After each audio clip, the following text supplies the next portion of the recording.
Fala pessoal, tá no ar o primeiro episódio do Como os Caras Vêm, quadro dedicado a falar sobre o adversário do Atlético a cada rodada, estreando nesse Fluminense Atlético, que não será no Maracanã, nem no Rio de Janeiro, será em Cariacica, no Espírito Santo. Estou aqui com o Gabriel Amaral, do Raiz Tricolor. Eu pedi para você falar também, meu velho, do seu projeto. Antes da gente começar o papo aqui, passar rapidinho o recado da nossa patrocinadora Master, nossa principal parceira, a KTO. Cupom FROSSAR está liberado lá para você ter 20% de bônus no primeiro depósito. E a primeira aposta, caso você erre, o valor volta para você como bônus para uma segunda tentativa. Beleza? Vamos falar então desse Fluminense Galo, Campeonato Brasileiro. Gabriel, primeiro se apresenta, por favor, para o público atleticano aqui que não te conhece. Há quanto tempo você acompanha o Fluminense dessa forma profissional? Fala um pouquinho da sua trajetória rapidinho para a gente já entrar no tema principal, que é o jogo do Campeonato Brasileiro. Muito obrigado por conversar comigo. Pô, obrigado pelo convite, Guilherme. É um prazer estar aqui. Até procurei porque o boné da KTO estava aqui do lado. Eu ia botar o boné, mas ele não está aparecendo aqui agora, não. Então é difícil. Enfim, sou jornalista, né, formado, criei o canal Raiz Tricolor em 2018 para poder falar de Fluminense. Desde então faço essa cobertura jornalística por formação e tricolor de coração. E mais recentemente a gente criou o projeto também Jornada KTO 1902, que faz as transmissões dos jogos sempre no estádio. Então já faço essa cobertura já há um certo tempo falando de Fluminense. Entrei na época das vacas muito magras, de escapar de rebaixamento no último minuto, aquela loucura toda. Mas agora as vacas engordaram um pouquinho. Time de Guerreiros, essa geração, esse time não? O time de Guerreiros é 2009. Aí o YouTube ainda era mais antigo, mas aqueles caras não eram tão guerreiros. 2018 o time não era tão guerreiro assim, não. Foi mais na sorte mesmo de escapar. Mas pelo menos já melhorou um pouco a situação com a Libertadores do ano passado. Tá certo, show de bola. Obrigado demais, muito legal a gente ter essa oportunidade de trocar ideia. Vamos lá falar do jogo, então. Queria que você falasse no primeiro momento dessa fase do Fluminense. O time começou meio que patinando, né? Pelo menos de acordo com a tabela, o Campeonato Brasileiro. Na Libertadores eu estava dando uma olhada, é líder do grupo, mas num grupo muito equilibrado, né? Ainda não é aquele Fluminense que a gente viu ano passado. O que você tem para falar para o público atleticano aqui do momento do Fluminense? Por que o time está oscilando, na sua opinião? O que está acontecendo nesse início de temporada do Fluminense? Cara, eu diria que o Fluminense está numa crise. Assim, dá pra chamar disso sem banalizar a palavra. Desde o início da temporada, o Fluminense não conseguiu jogar perto do futebol vistoso que tinha em 2022 e do futebol eficiente que tinha em 2023, ambos com o Diniz. E isso, enfim, depois que você ganha a Libertadores, é vice-campeão mundial pro Atlético, quase falei Atlético Mineiro, pro Manchester City. Enfim, isso os caras entraram no ano de 2024 para poder jogar bola, qualidade e tal, com toda aquela moral. Só que algumas coisas pesaram dentro desse ano. O Fluminense não ganhou clássico no Campeonato Carioca e já tinha um histórico muito ruim do ano passado. Então chegou a empatar com a pior sequência da história. Você imagina, o Fluminense vai fazer 122 anos esse ano. Nunca na história o Fluminense tinha ficado 14 clássicos sem vencer. Tinha parado no 13 e parou no 13 mais uma vez até ganhar agora o Vasco na última semana. Então isso deixou o ambiente muito conturbado. Você soma isso a um excesso absurdo de lesões. Eu já até perdi as contas, sendo bem sério, eu faço a tabelinha certinha, mas são quase 20 lesões no ano já. Alguns jogadores se lesionando 3 vezes, lesões musculares, lesões de pancada, lesão de joelho, uma loucura. E, enfim, esse baixo rendimento. E um baixo rendimento tático e técnico. O time perdeu um padrão, muitos jogadores, né, da equipe titular caíram o nível dentro desse ano. Fisicamente o time não tem aquela mesma disposição. Só que é o que você falou, os resultados, você olha para isso, os resultados. O Fluminense foi campeão da Recopa, era o título inédito que o Fluminense queria e conseguiu ganhar. No Campeonato Carioca, o Fluminense caiu. É óbvio, o torcedor não aceita isso, mas é o único time que dá para ser eliminado, porque é o Flamengo que tem um investimento bizarramente mais alto. Então é o único que você olha e você fala, ok, não tinha o que fazer. Pegou o Flamengo na semifinal. Na Libertadores, a campanha até agora tecnicamente é ruim, mas empatou os dois fora e ganhou o jogo em casa, que é a campanha básica ali, né? Você empatar fora e ganhar em casa é a campanha básica de ser líder. E na Copa do Brasil ganhou contra o Sampaio. Então, assim, os resultados do ano, eles não são tão absurdos.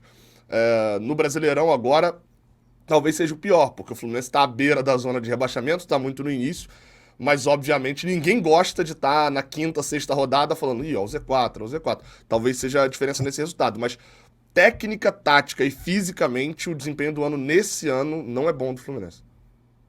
Legal, falando especificamente do brasileiro, desse último jogo, né, a derrota para o Corinthians por 3-0, um resultado que eu particularmente fiquei um pouco impressionado, assim, quando eu vi, caramba, o Corinthians meteu 3-0 no Fluminense. O Corinthians é um time que já de uns anos para cá não assusta tanto, assim, pelo menos quando você olha para os 11 ali, né, não é aquele timaço que o Corinthians já teve em outras ocasiões. É claro que aquele Wesley, o moleque joga muita bola, fez um golaço ali, um gol histórico ali na Neoquímica.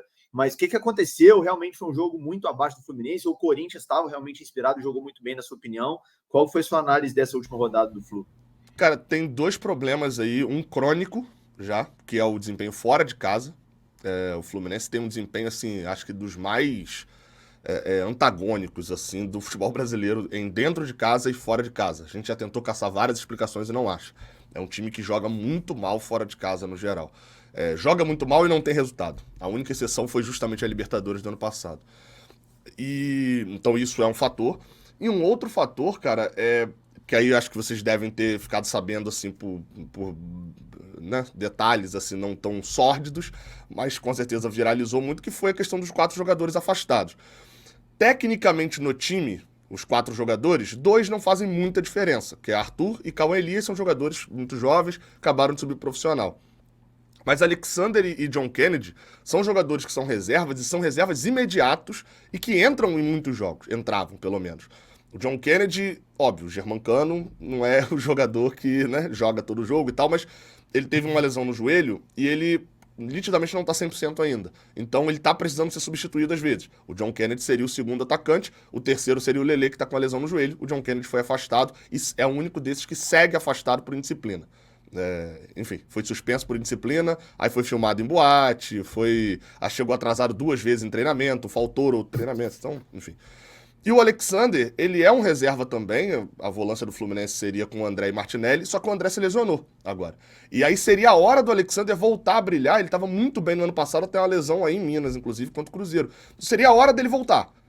Só que também foi questão de disciplina e tal, mas ele pelo menos voltou agora no jogo contra o Sampaio e aparentemente deve ser utilizado contra o Galo também. Então isso afetou muito o grupo, porque os mais experientes do elenco foram a favor desses afastamentos, porque você imagina um cara como o Felipe Melo, 40 anos, já conquistou tudo que tinha para conquistar, podia estar viajando com a família dele e tal, e tá treinando, tomando injeção em joelho, se dedicando, e tu vê os moleques fazendo isso. Então isso criou ali um problema no elenco.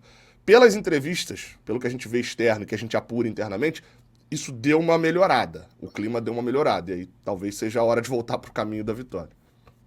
Legal, legal demais. Eu ia te perguntar, claro, sobre esse episódio de indisciplina, porque chamaram a atenção da imprensa nacional, assim, né? A gente tem aqueles 2 níveis de informações, aquelas que ficam restritas ao nicho ali, né? Aos tricolores, nesse caso, e aquelas que chamam a atenção a ponto de romper a bolha, que foi o caso, principalmente por causa do John Kennedy, né? Um cara que foi tão protagonista na campanha da Libertadores, chamou a atenção do Brasil e da América do Sul inteira ali, pela estrela que ele teve, por aparecer em jogos grandes, aqueles áudios dele avisando que ia decidir, e decidia mesmo. Então, realmente foi muito legal de acompanhar. Qual que é o sentimento, e aí mais do torcedor mesmo, Gabriel, assim, em relação especificamente ao John Kennedy, porque é um jogador que é muito talentoso, tem muita estrela, que é importante você ter no elenco, porque em jogos grandes esses caras aparecem, e pelo visto não vai voltar tão cedo, né? Ou, pelo menos pelo que eu vi, o Fluminense tentou reintegrar, ele faltou de novo ou atrasou. Então é uma coisa reincidente já. Imagino que deve ficar um incômodo muito grande no coração do torcedor mesmo, né, com a situação dele. Muito, porque assim, ele é um moleque de xerém, né? Como a gente chama aqui a molecada da base. E isso já cria um afeto ali geral pro torcedor. Só que o John Kennedy, assim, você falou muito bem disso. As coisas que. Quando esse post do Fluminense dos 4 suspensos, ele foi o post com a maior visualização da história do Twitter do Fluminense, superou inclusive a do Marcelo, que teve interação do Real Madrid e tal, tudo foi bizarro. O mundo ficou sabendo que o John Kennedy estava suspenso, é basicamente isso. Cara, só que a gente daqui, até o meu sócio no outro canal fez uma live na sexta-feira, pegando desde 2020 só aquilo que se torna público sobre o John Kennedy. A gente sabe muita coisa de bastidor e que a gente sabe ser jornalista também. Você sabe que nem tudo é publicável, nem tudo, enfim. Só o que se tornou público do John Kennedy de 2020 pra cá gerou uma live de 40 minutos. Dele só relatando, olha, ele perdeu o início de ano porque quebrou o dedo jogando num campeonato de comunidade. O carro dele foi preso com droga que estava emprestado com amigos. Ele teve uma Covid muito mais alongada. Tipo assim, uma série de coisas que foi. Então, pra gente, a surpresa e o diferente era o ano passado, que ele estava conseguindo render e estava muito bloqueado pelo time. O Fluminense ano passado fez um bloqueio total por essa Libertadores. Então, surpreendeu muito, e aí no início do ano todo mundo achou que ele ia botar a cabeça no lugar, entender e tal, porque ele tá com a camisa 9, foi feito quase que uma cerimônia dele vestir a camisa do que pra muitos é o maior ídolo do Fluminense, que vocês não gostam muito, mas que é o Fred. Então, assim, foi feita uma cerimônia, o cara tem uma importância gigante, ele era o camisa 9 depois da aposentadoria de Fred. E ele meio que demonstrou que ele não se importou com isso, assim, a aparência que ficou pro torcedor. Então, é meio que um misto de quase que eu já sabia com que decepção. E o pior de tudo, né? O Fluminense tem 4 centroavantes ali.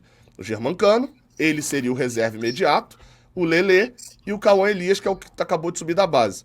O Cauã Elias é suspenso junto com ele, ainda teve uma confusão de renovação de contrato. O Lelê rompe o ligamento cruzado do joelho e o John Kennedy fica fora por essa situação. Ou seja, a gente do nada se viu no pior momento físico do Cano sem ter nenhum reserva. E aí isso ajuda também a reforçar uma crise que a vitória contra o Sampaio na última quarta-feira eu defini dessa maneira. Foi o primeiro passo do Fluminense para não aumentar a crise e começar a virar a página e construir uma temporada 2024. Parecia que estava todo mundo preso ainda em 2023. Nós somos campeões, campeões, campeões, mas em 24 o Fluminense só ganhou a Recopa. Tem que começar a viver 2024 também. É engraçado, os deuses do futebol parece que eles brincam com essas situações de lesão, né? Machuca um, aí machuca o segundo o reserva e o segundo reserva só para complicar o treinador. Isso é muito comum no futebol, realmente. Eu estava entrevistando esses dias, cara, um ex-goleiro que jogou no Atlético, para um quadro que eu tenho aqui de ex-jogadores, e ele comentou comigo que ele estava, na época que ele assumiu a titularidade do Atlético, treinando na linha, porque o clube não queria contar com ele, já tinha avisado para ele, ó, você não vai jogar, nós vamos arrumar um destino para você, então fica na linha aí, completando o treino, enquanto a gente não acha um time para você. O titular machucou, o reserva machucou, ele teve que jogar 2 dias depois. Surreal, essas histórias assim são inacreditáveis, falar em time de Série A, né? Inacreditável como que isso acontece. Mas, cara, falando agora especificamente do jogo de hoje, né, do jogo de sábado, Fluminense e Atlético, jogo em Cariacica, né? Pelo que eu vi, por uma decisão do Fluminense mesmo. Por quê? E principalmente, como que o torcedor vê essa movimentação? Porque você acabou de relatar para mim há pouco que o Fluminense tem uma dificuldade de jogar fora de casa. Não é um jogo como visitante, o Fluminense é mandante, a gente sabe que no Espírito Santo tem muita torcida dos clubes cariocas, vai ter um número legal de torcedores, eu imagino, mas não é o Maracanã, não é o Rio de Janeiro. O torcedor gosta desse tipo de atitude, de levar para outro estado, preferia que o jogo fosse no Rio. Qual que é a sua análise sobre o palco do jogo?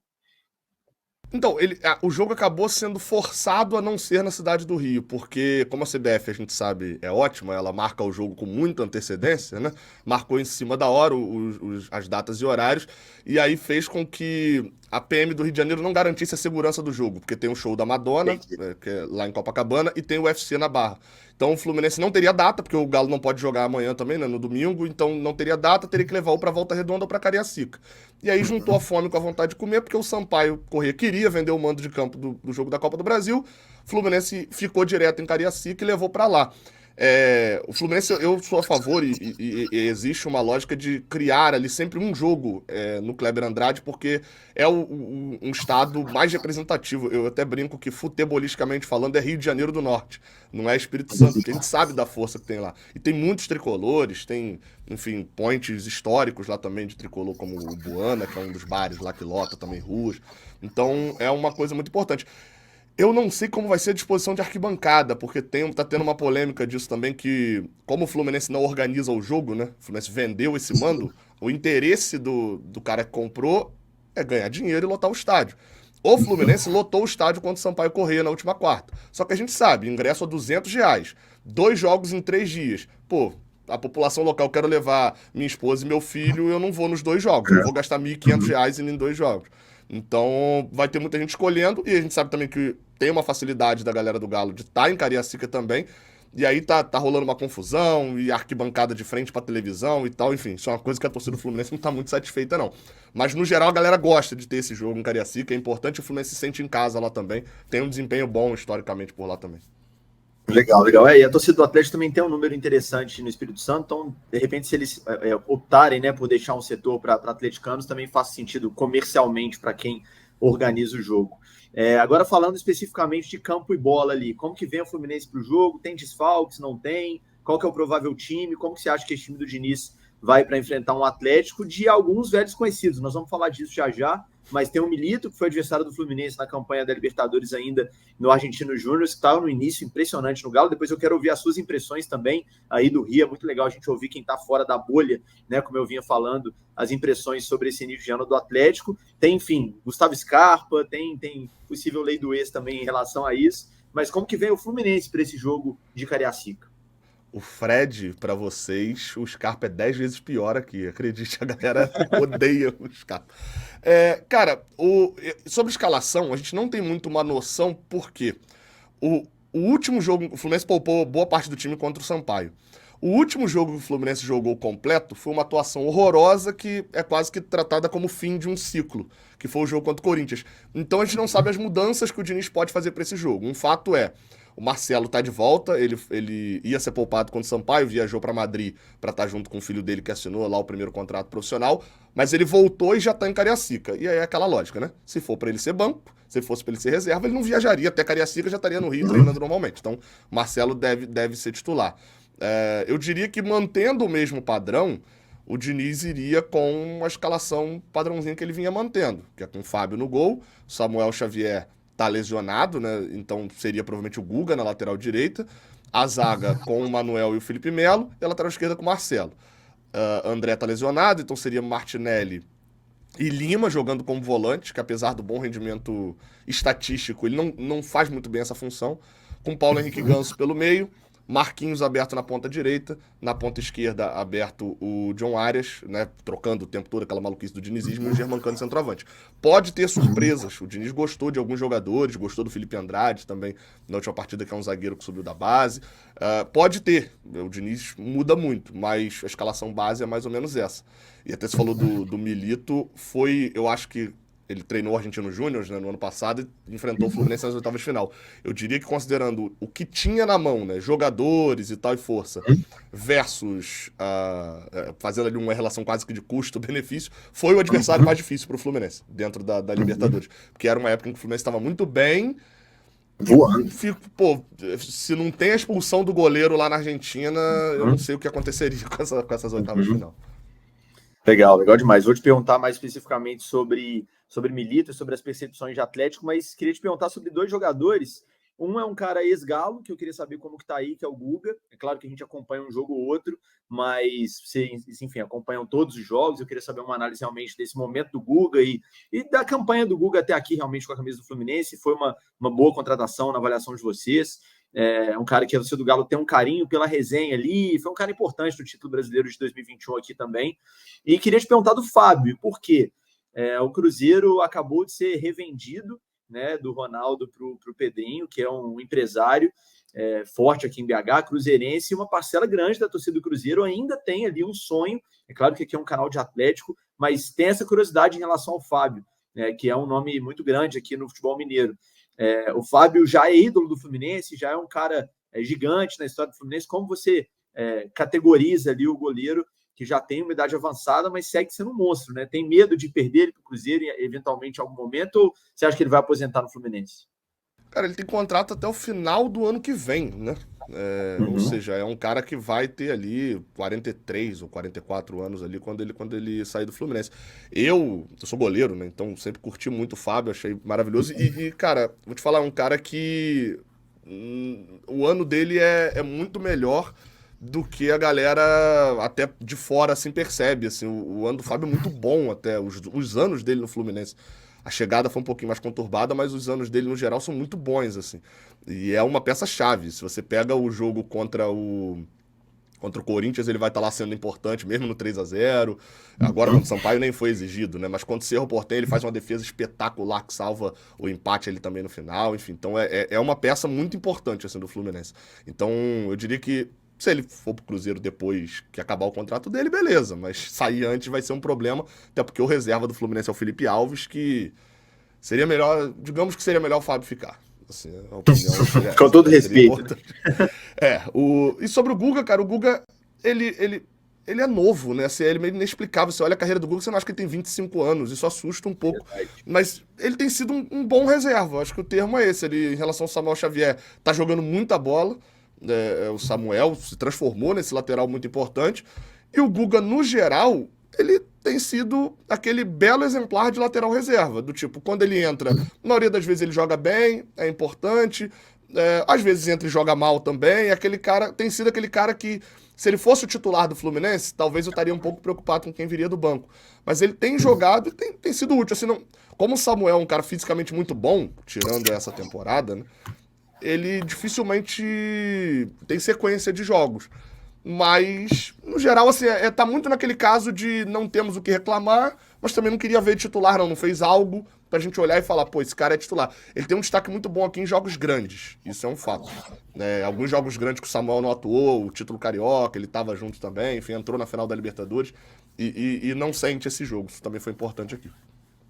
Legal demais. Pra gente fechar, já falamos da provável escalação, do momento de desfalques, do Guga, do Fábio. Eu queria te perguntar agora as suas percepções em relação a esse Atlético, assim, o que você tem visto, como você tem ouvido comentários em relação a esse time. É um time do Milito, que tem algumas coincidências, inclusive, com o Diniz, né? No Atlético, eu não sei se vocês chegaram a ver isso, mas o Batalha, que era um volante de origem, virou zagueiro, e na primeira vez que o Milito fez isso, o pessoal bateu o olho na escalação, só tem um zagueiro na escalação, tá faltando um aqui. Às vezes divulgaram só com 10, mas não, tinha 11, e o Milito é o único treinador no Brasil que faz isso, né? Só tem um zagueiro de origem no time. Beleza que o Felipe Melo virou o zagueiro, efetivamente, né? Aparentemente, agora tem jogado como zagueiro, mas assim, o Diniz fez algo muito inovador que o Milito faz também. Então, como que é essa avaliação de vocês em relação a esse Galo, que está num momento muito bom realmente, com Paulinho, Scarpa e Hulk na frente, jogando muito. O Zarate voltou a jogar o que ele sabe, ele recuperou jogadores importantes, o Arana está bem demais na esquerda. Qual que é a percepção de vocês em relação ao Atlético nesse momento da temporada? Cara, em relação assim, ao âmbito mais geral de momento, a sequência do Atlético com o Milito impressiona, isso é fato. Óbvio que a gente aqui vê muito pouco de Campeonato Mineiro, não chega pouquíssima coisa, mas eu acompanho bastante a Libertadores ali, porque eu faço um quadro no meu canal de um resumão, e assim, a forma como o Atlético tá varrendo o grupo, fazendo inclusive o que a gente acha que o Fluminense deveria fazer, impressiona. Você falou, a parte ofensiva do Atlético, você pega nome, aí é óbvio que o momento vai variar e estão num momento bom. Você pega nome, nível A mais, né, do Brasil, isso é fato. Em relação, eu falou especificamente de improvisação e sistema defensivo, esse o Diniz até fez recentemente também, Martinelli, André, começando o jogo de zagueiro, uma loucura. Isso é aquele negócio, assim, eu sempre olho pra esse tipo de coisa, e olho dessa forma também pra questão do Galo, que é assim, isso tem um potencial de dar certo muito grande. O problema é que quando der errado, fica muito difícil você reconstruir o time durante o jogo. O Atlético, pelo que eu vi, eu olhei rápido, porque eu não estudei ainda pro meu pré-jogo também de amanhã, mas o Atlético não sai atrás no placar com muita regularidade, né? Verdade. Criciúma, o Atlético. Não, Criciúma, o Atlético toma empate também. saiu na frente. Então, assim, faz um certo tempo. Então, esse também Saiu atrás contra o Cruzeiro na final do Mineiro, jogo 2 no Mineirão. O Cruzeiro sai na frente, o Atlético vira para 3-1. Mas realmente, com o Milito, é bem mais comum o Atlético sair na frente. Chegou a abrir 3-0 contra o Peñarol na Libertadores, tomou 3-2, virou um Deus nos acuda, mas acabou 3-2 o jogo. Mas você tem razão, o time do Milito sai na frente com maior frequência. O que é um mérito total, que mostra esse poder de fogo ofensivo, mas é só o que vocês não provaram, talvez ainda, né? O Atlético não provou ainda, que é essa dificuldade de sair atrás, que aí é o problema que eu vejo também do time do Diniz, que é quando um time ele já começa numa estrutura muito, como é que eu vou usar assim, essa desorganização organizada, para você mudar o time no meio de jogo, começa a ficar um pouco confuso. E aí, então, esse jogo de hoje, eu olho muito nessa ótica de quem abriu o placar tem uma grande chance de conseguir a vitória. Meio que isso, assim. Eu até fui olhar as odds lá na KTO. É muito equilibrado o jogo. Acho que equilibrou demais. Até pro Fluminense é ruim, porque o Fluminense é mandante no jogo, né? Era o jogo para ser mais favorito. Mas vejo dessa maneira. Excelente, maravilha. Meu velho, pra gente fechar, seu palpite pro jogo. Gols e quem vai marcar. Eu vou dar o meu também. E a gente vê depois do jogo quem acertou chegou mais perto. Isso é sempre complicado, né? Porque, tipo assim, eu só tô falando aqui pra atleticano, né? Aí ou É você verdade. clubista, ou eu sou um tricolor otário também, né? Que, pô, vou dar palpite contra o meu time. Um Mas, dos enfim, dois. no basicão mesmo, um 2-1 pro Fluminense, né? Fica aí, o Fluminense tá precisando muito da... Normalmente, quando eu vou em canal assim dos outros, eu falo empate, mas o Fluminense tá precisando tanto da vitória que eu vou me permitir a um 2-1 aí, com os dois de Germancano pra voltar a desencantar, pelo menos. Dois do Cano, excelente. Eu vou de 2-1 também, era o placar que eu tinha pensado antes de você falar. No meu caso, 2-1 pro Atlético, gol de Hulk e Arana. Depois do jogo a gente vê quem passou mais perto aí. Meu velho, muito obrigado pelo seu tempo, foi muito legal o papo. E vamos ver como é que vai ser esse jogo. A gente volta a conversar durante o ano aí. E sorte pro Fluminense, menos em Cariacica neste sábado. Beleza? Tamo junto. Pô, obrigado, Guilherme. Obrigado, prazer. É bom, cara. O teu canal é novo, é bom ter gente com qualidade, assim, chegando no YouTube também. Isso agrega bastante. Parabéns aí pelo canal. Obrigado a todo mundo aí também por ter assistido aí o vídeo até o final. E que vença o melhor, que o melhor seja o Fluminense, nesse caso. Valeu, meu velho. Tamo junto. Até a próxima. Abração.